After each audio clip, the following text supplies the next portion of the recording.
There was a time when buying a video game came with this very clear, almost sacred expectation. What you purchased was the full experience. You went to a store, you picked up a box, you took it home and put the disc in or the cartridge, and that was it. No patch, no roadmaps, no coming to season 2. What shipped on the disc was the game. And more importantly, developers designed games around that reality. They knew they had one shot, one version, one moment to make an impression. If something was broken, unfinished, or poorly thought out, there was no fixing it later. Reviews were permanent, and word of mouth mattered. And if you burned players, they might never come back. That pressure created a very different kind of discipline. Games launched feature complete because they had to. Systems were tested relentlessly because they couldn't be patched later. Progression was tuned carefully. Content had to last. End games needed to exist on day one, not a promise months down the line. Think about the classic titles across generations. Games that shipped done, not because they were small, but because they were industry demanded it. RPGs with full campaigns, balanced skill trees, secret bosses, and complete narratives. Looters with full multiplayer suites and land support baked in. Strategy games with robust AI, replayability designed to last years without a single update. That wasn't nostalgic. That was structure. Fast forward today, and expectations has quietly died. Now a game launching is no longer an end development. It's the beginning of public beta. Day one patches are expected. Sometimes they're larger than the game itself. Core features are missing at launch, but promised later. Balance is coming. End game is in development. Quality of life features are on the roadmap. And players have been trained to accept this as normal. We don't even ask anymore whether a game is finished. We ask, is it good for now? How long until it's playable? Is it worth waiting 6 months? That's a massive shift. A modern AAA game can technically be out while still being incomplete in almost every meaningful way. Systems might exist, but they're shallow. Content might be present, but it's thin. Multiplayer modes launch without rank play. Crafting systems feel like placeholders. Story content is clearly segmented for future updates, and yet marketing still calls it a full release. This isn't just developers being lazy. It's a result of multiple industry forces colliding all at once. First, always online infrastructure changed everything. Once a developer could patch games post-launch, the definition of done became flexible. Fix it later became an option. That safety net fundamentally altered production priorities. Instead of asking, is this ready? The question slowly became, is this good enough to ship? Second, games as service models rewired incentives. If a game is meant to last years, launching complete actually works against the business model. Why ship everything up front when content can be drip-fed to keep players engaged and spending over time? A finished game doesn't sell battle passes. A finished game doesn't need retention metrics. A finished game doesn't justify seasonal monetization. So completeness became optional. Third, production scale exploded.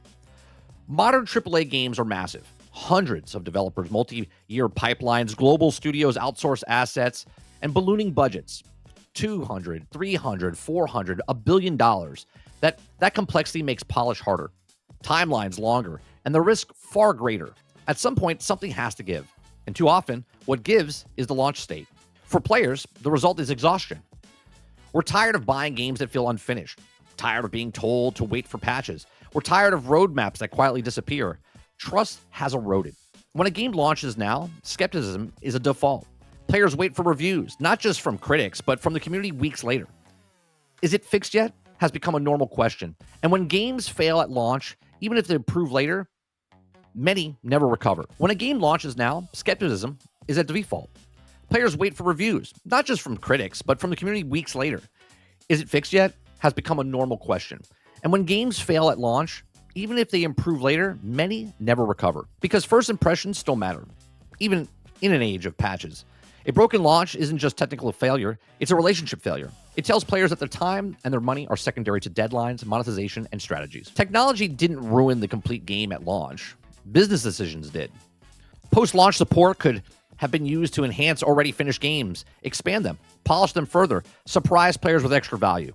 Instead, it became a crutch, a justification to ship early, monetize aggressively, and finish later, if at all. And that's why the idea of a complete game at launch feels almost radical now. Not outdated, not unrealistic, radical.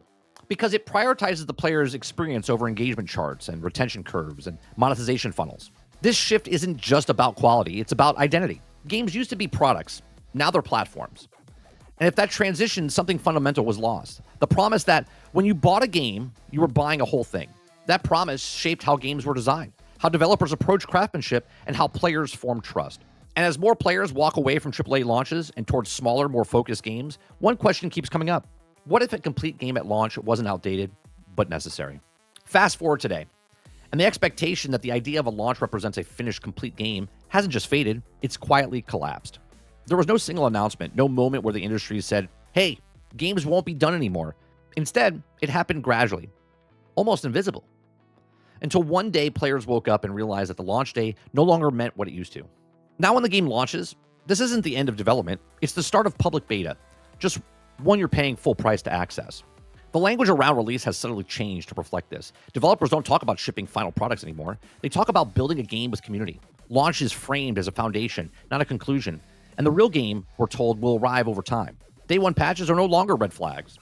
They're expected. In many cases, they're massive, tens of gigabytes, sometimes larger than the files on the disk itself, which raises an uncomfortable question. What exactly did you buy? That disk isn't the game. It's a permission slip. And while patches can absolutely be a good thing, fixing bugs, improving performance, the problem isn't that they become a substitute for readiness, not a supplement to it. Games launch with known issues because they're confident that they can address it later. Performance problems get hand-waved because broken systems are labeled work in progress. Missing features are reframed as post-launch content. Instead of asking, is this ready? The industry increasingly asks, can this ship? Even more telling, it's what isn't there at launch. Core features are often missing, not because they were cut for quality reasons, but because they were never finished in time. Ranked modes arrive weeks or months later. Social features are planned. Basic quality of life options, things players have come to expect and standard, are nowhere to be found. Balance is coming. Endgame is in development. Progression will be expanded post-launch. And this isn't treated as a failure. It's treated as a roadmap. What used to be a warning sign is now part of the marketing strategy, a promise of what games will be and not what they actually are. Over time, players have been trained slowly, subtle, to accept this as normal. Like you are the frog inside the boiling pot. We don't ask anymore whether a game is finished. The question barely exists now. Instead, we ask, is it good for now? How broke is it at launch? Should I wait for the long first big patch? Will it be good 6 to 8 months from now? That is a massive culture shift. Imagine applying that logic to almost any other product in the world. Buying a car that you'll get the brakes later. Buying a movie that ends and the ending is a future update. Buying a book where the final chapter are coming in season 2. In gaming, we don't tolerate this. We planned around it. Modern AAA games often look complete at a glance. The menus are polished. The opening hours are cinematic. The marketing trailers are slick, but the deeper you go, the cracks start to show. Systems exist, but they're shallow. Content is present, but thin. Mechanics feel underdeveloped, as if they're placeholders waiting to be expanded later. Multiplayer modes launch without rank play or proper matchmaking. Crafting systems feel like prototypes. Progression curves are awkward, not because they're intentional, designed that way, but because they're unfinished. Story content is frequently segmented in a way that feels unnatural, not paced for narrative flow, but structured for future updates, expansions, and seasons. You can feel it when you play. The game isn't broke, it's incomplete. And yet, despite all of this, the marketing still calls it a full release. Reviews go live, pre-orders are fulfilled, premium editions are sold, monetization systems are fully operational on day one, battle passes, cosmetic stores, seasonal currency, often more complete than the gameplay systems themselves. And that's the real tell. If the monetization is finished, but the game isn't, that's not an accident, that's priority. Launch day has become this less about delivering a complete experience and more about activating a revenue pipeline. The game can be unfinished as long as the monetization patchable and positioned as a long-term platform. When launch stopped meaning finished, we lost way more than polish. We lost closure. A complete game at launch meant that you could evaluate it honestly, on its own terms. You could judge the design, the balance, the pacing, the vision, because everything was there. Now, criticism gets deflected. They'll fix it later. Praise gets qualified with, it has potential, and the accountability gets pushed into the future. The result is an industry where games are rarely allowed to stand on their own at release because they're not designed to. And once it became normal, the meaning of launch changed forever. Another major reason games no longer launch complete has very little to do with developers and almost everything to do with marketing and hype cycles. In a modern AAA industry, games are no longer released when they're ready. They release when their calendar demands it. Launch dates are locked in months or even years in advance, not because the game is finished, but because the marketing plans, advertising buys, retailer agreements, platform deals, and investors' expectations have already been set in motion. Once the machine starts moving, stopping it is incredibly expensive. Missing a launch window doesn't just delay a game, it can cost tens of millions of dollars, sometimes even far more. Most major releases are carefully timed around holiday shopping seasons, Fiscal quarters and shareholder reports, platform showcases and summer events, influencer campaigns, and sponsored coverage. By the time the game is publicly dated, entire marketing pipelines are already built around this moment. Trailers are scheduled, collector editions are manufactured, ads are booked, influencers have embargo dates, retailers expect stock, and at that point, the game is actually states becomes secondary. If development starts slipping, the question rarely should we delay, it's what can we cut and patch later? And that decision almost always favors shipping on time. From a publisher's perspective, delay a game is visible and painful. It affects stock prices, it disappoints investors, it breaks marketing beats, it becomes a headline. Shipping an unfinished game, on the other hand, spreads the damage out. Problems can be addressed quietly through patches. Criticism gets diluted over time, and marketing can pivot on ongoing support instead of launching quality. Or they just say review bomb. The risk is shift away from the launch day and onto the players. And because the post-launch patching is possible, the risk feels manageable to executives at least. Once a game has been revealed, previewed, and promoted for long enough, expectations solidify, backing out becomes harder and longer the hype cycle runs. Every trailer, every gameplay demo, every influencer hands-on creates momentum, and that publisher feels obligated to cash in on. By the time the public realizes something might be wrong, it's usually too late.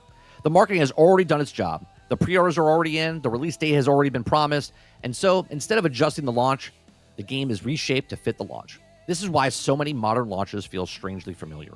Missing modes on coming soon, feature removed at the last minute, systems that feel rushed and unfinished, performance issues that were clearly known before release. These aren't surprises, they're compromises. Developers are fully aware that wasn't ready. But when faced with an immovable marketing deadline, those unfinished elements are triage. Anything that can technically function, even poorly, gets shipped. Everything else gets moved to post-launch roadmap. And once that roadmap exists, that launch is rebranded not as a failure, but as a starting point. Modern hype cycles are also tightly managed. Preview events and embargo reviews and influencers access carefully timed shape perception. Early coverage can often focus on curated slices of the game, most polished areas, and the best performing builds in the systems that are ready. By the time players experience the full product, the marketing narrative has already landed. And if the game launches rough, the response is predictable. It'll get better. They're listening to feedback. Just give it time. The hype doesn't end at launch, it just changes tone. At a certain point, the marketing becomes more complete than the game itself. Trailers are flawless, key art is stunning, and the brand is fully realized. But the underlying experience is still catching up. That's the aversion at the heart of modern AAA development. The promise is finished before the product is. And because the hype is measured in clicks, views, and engagement, not long-term satisfaction, it rewards short-term spectacle over long-term quality. Publishers don't just ship incomplete games because they want to. They ship them because the system rewards shipping on time over shipping finished. Marketing deadlines don't move, release windows don't wait, and hype doesn't pause for polish. So games go out the door unfinished with the expectation that the patches, the seasons, and the updates will eventually deliver what launch used to guarantee. And players are left paying full price for a product that feels arrived halfway through its own development cycle. The death of a complete game at launch doesn't just change how games are made, it changes how they are experienced and how everyone involved relates to them. For players, its emotional cost is real. Frustration has become a default response to the new releases. Excitement is tempered with caution. Many players no longer buy games at launch, not because they're lost interest in games, but because they've learned through experience. The early adoptions often mean dealing with missing features, technical issues, and systems that simply aren't ready. You're paying more for an unfinished product. Disappointment turns into cynicism. Cynicism turns into distrust. Hate turns into anger. Anger turns into, wait a minute. Communities fracture almost immediately. Instead of celebrating a new release together, players split into camps, defenders who insist the game will improve, critics who also feel burned, and those who also quietly walk away. Discussion shifts from discovery and enjoyment to patch notes, bug lists, and damage control. That atmosphere poisons what should be the most exciting moment in the game's life. And players absorb the frustration. Developers absorb the blame. Individual developers, artists, programmers, designers often become the targets of outrage. Even when the problem they're blamed for are the results of deadlines, budget constraints, or executive decisions entirely outside of their control. Social media magnifies this pressure. Every bug becomes a clip. Every issue becomes a viral post. Developers are expected to respond instantly, publicly, and perfectly, while still trying to fix the game. Burnout is common. Morale suffers. Talented developers leave the studio and industry altogether, not because they don't care about the quality, but because they're trapped in a system that prioritizes shipping over sustainability. The irony is brutal. The people who care the most about the craft often suffer the most. This model incentivizes short-term revenue over long-term craftsmanship. Games are increasingly designed not to deliver a satisfying, self-contained experience, but to keep players logging in. Progression is stretched, rewards are gated, systems are intentionally unfinished so they can be expanded later, not because it's a better design, but because it keeps players engaged longer. Quality control still exists, but it often takes a back seat to visibility, hype, and monetization readiness.